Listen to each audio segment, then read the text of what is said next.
Hi students, कैसे आप सब लोग। मुझे उम्मीद है कि आप सब लोग बहुत बढ़िया होंगे, स्वस्थ होंगे, मस्त होंगे और एंजॉय कर रहे होंगे। तो स्टूडेंट्स, आप लोगों का स्वागत है आपके अपने यूट्यूब चैनल फोकस क्लासेस पर। मेरा नाम दीपक रजौरिया है और आज हम लोग बात करेंगे 8th क्लास के चैप्टर अंडरस्टैंडिंग क्वाड्रिलेटरल से एक ऐसा क्वेश्चन जो कि सचमुच में बहुत रिस्पेक्ट डिजर्व करता है। अच्छा, रिस्पेक्ट डिजर्व करने का मतलब क्या है कि सचमुच में बहुत इंपॉर्टेंट है, और जब इंपॉर्टेंट है क्वेश्चन तो एक भी स्टेप इसका मिस आउट नहीं करना है। ठीक है, तो चलिए आ जाते हैं क्वेश्चन पर, देखते हैं क्या दिया है, फाइनली हम लोगों को करना क्या है।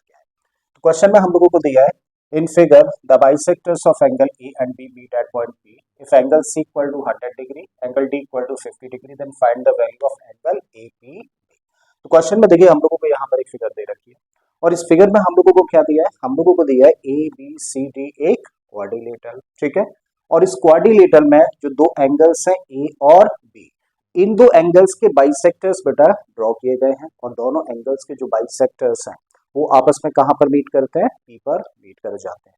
फिर उसके बाद बोला है कि अगर एंगल सी 100 डिग्री का है, एंगल डी 50 डिग्री का है, तो बताइए एंगल पी का मेजरमेंट क्या होगा। तो फाइनली हमें क्या निकालना है, हम लोगों को बेटा इस एंगल यानी कि पी का मेजरमेंट हम लोगों को फाइंड करना है। हम लोगों को बताना है कि एंगल कितने डिग्री का होगा। ठीक है, तो चलिए शुरू करते हैं इसको करना। अब हम लोग जब बेटा इसको शुरू करने पर आए तो हम लोग देख पा रहे हैं कि एबीसीडी क्या है, एबीसीडी क्वाड्रिलेटरल है और इस क्वाड्रिलेटरल का ये एंगल हम लोगों को पता है, ये एंगल हम लोगों को पता है, लेकिन हम लोगों को इस क्वाड्रिलेटरल की इन दोनों एंगल्स के बारे में कोई जानकारी नहीं है। ठीक है, तो क्या हम लोग इंडिविजुअली इन दोनों एंगल्स की वैल्यू निकाल सकते हैं? ठीक है, नहीं निकाल सकते। जब नहीं निकाल सकते तो एक काम हम लोग कर सकते हैं। हम लोग क्या कर सकते हैं, देखो इंडिविजुअल वैल्यू हम लोग तो एंगल ए और बी की नहीं निकाल पा रहे हैं, तो क्या करें बेटा, इन दोनों एंगल्स का सम फाइंड कर सकते हैं। देखो हमें पता है क्या करना होता है, हम लोगों को देखना होता है हम लोगों को चाहिए क्या, हम लोगों को इस एंगल का मेजरमेंट चाहिए और इस एंगल का मेजरमेंट चाहिए जो कि जुड़ा हुआ है किससे, एंगल ए और एंगल बी से कहीं ना कहीं लिंक है, कहीं ना कहीं जुड़ा हुआ है। इसका मतलब अगर ये एंगल ए और बी से जुड़ा है तो हम लोगों को एंगल ए और बी दोनों एंगल्स के मेजरमेंट का सम की जरूरत है। ठीक है, तो सबसे पहले हम लोग इन दोनों एंगल्स के मेजरमेंट का सम फाइंड करना है। तो भाई हम लोग कहां पर आ रहे हैं, in quadrilateral, in quadrilateral A B C D.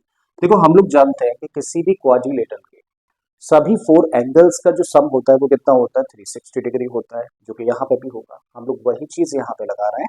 तो हम लोग कह सकते हैं angle A, angle B, angle C और एंगल डी, इन सारे के सारे एंगल्स का सम कितना होगा, 360 डिग्री।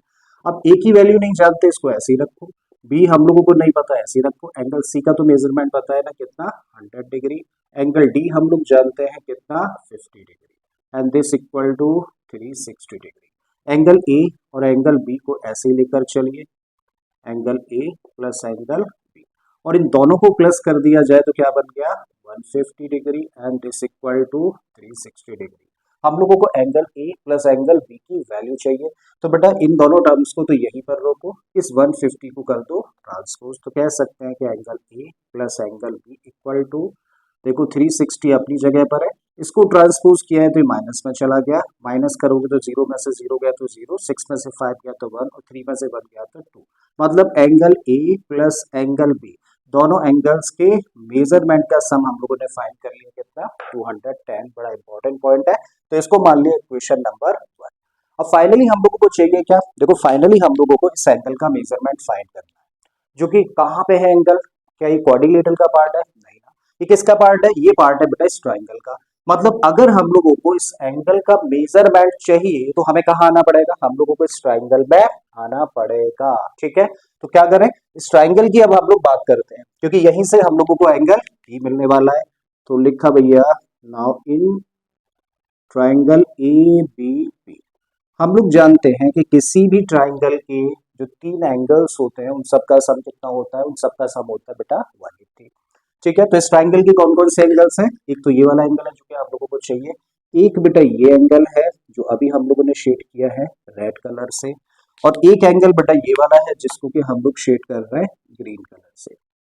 ठीक है, तो आसानी के लिए हम लोग कह देते हैं कि ये एंगल 1 है और ये एंगल 2 है। तो इस ट्राइंगल में 3 एंगल्स हैं, कौन कौन से, एंगल 1 है, एंगल 2 है और एंगल 3 है, और इन तीनों का मेजरमेंट कितना होना चाहिए, मतलब सम कितना होना चाहिए, 180 डिग्री। लिखो भाई इस बात को।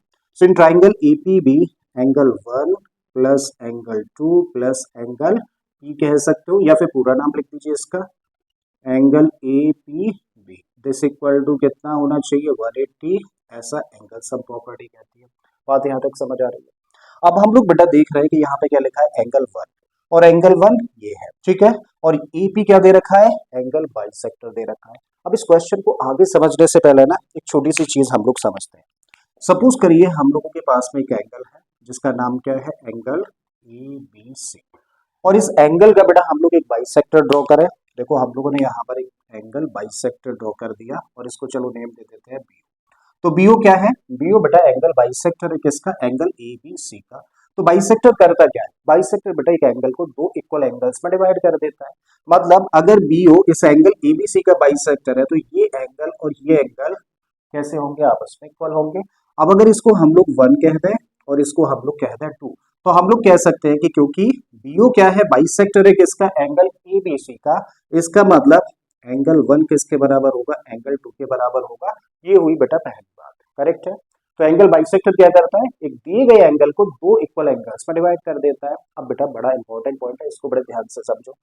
अब हर एक एंगल जो होता है ना, यहाँ पे एंगल 1 और एंगल 2 दिख रहा है हम लोगों को, हर एक एंगल बेटा पूरे एंगल का हाफ होता है। मतलब हम लोग कह सकते हैं कि यहाँ पे जो एंगल 1 होगा वो किसका हाफ होगा, इस एंगल बी का, ये बी है ना, तो इस एंगल बी का हाफ होगा, तो इसको लिख सकते हैं angle 1 equal to half angle B.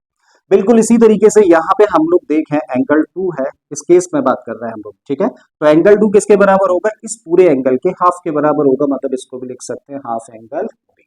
I think बात यहाँ तक समझ आ गई है, ठीक है। इसका मतलब जब हम लोग एक बाइसेक्टर ड्रॉ करते हैं तो वहां पे एक एंगल को क्या लिख सकते हैं, पूरे का आधा लिख सकते हैं। तो बेटा इस बात को अगर हम लोग फॉलो करें तो यहाँ पे क्या लिखा हुआ है 1, ठीक है। तो इस 1 की जगह पे क्या लिख सकते हैं हम लोग, हाफ एंगल ए। तो रख दीजिए भाई, इसके प्लेस में हम लोगों ने रखा हाफ एंगल ए। बिल्कुल ऐसे ही बेटा हम लोग देखें तो बीपी भी क्या है, एंगल बाइसेक्टर है किसका, इस एंगल बी का। और अगर ये एंगल बी का बाइसेक्टर है तो दोनों में से हर एक एंगल किसके बराबर होगा, पूरे एंगल के हाफ के बराबर होगा।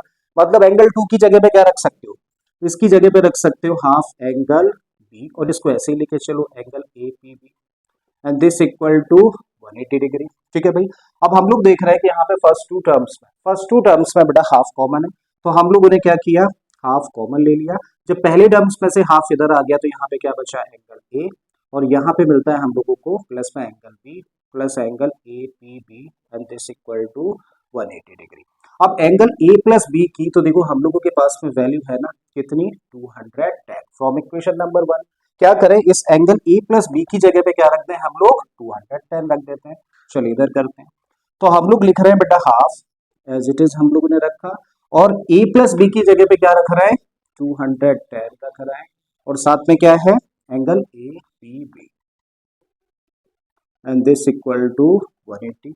देखो 2 से इसको कैंसिल करें तो कितनी बार हुआ, 105 टाइम्स कैंसिल होगा, ठीक है। तो यहाँ से मिला 105 plus angle A P B equal to 180 degree. हमें फाइनली किसकी वैल्यू निकालनी है, एंगल एपीबी की निकालनी है, तो क्या करें, इस 105 को करना है ट्रांसपोज, सो दिस इंप्लाइज के एंगल एपीबी इक्वल टू कितना हुआ, 180 माइनस 105, और जब माइनस करेंगे तो कितना आ गया, 75 डिग्री। मतलब एंगल एपीबी बेटा कितना निकल आता है, 75 डिग्री, और यही हम लोगों को फाइंड करना था, ठीक है। तो मुझे उम्मीद है कि आप लोगों को ये क्वेश्चन अच्छे से समझ आया होगा। अगर ऐसा है तो प्लीज वीडियो को लाइक कर दें, चैनल को सब्सक्राइब कर लें, और अगर हो सके तो इस वीडियो लेक्चर को अपने दोस्तों के साथ में शेयर भी कर दें। बाकी के अगर इसी तरीके के और भी क्वेश्चंस देखने हैं तो प्लेलिस्ट में चले जाइए, बहुत सारे क्वेश्चंस इसी तरीके के आपका वेट कर रहे हैं, ठीक है। मैं फिर से आता हूँ एक और नए इसी तरीके के क्वेश्चन के साथ में। Till then keep learning and thank you for watching this video.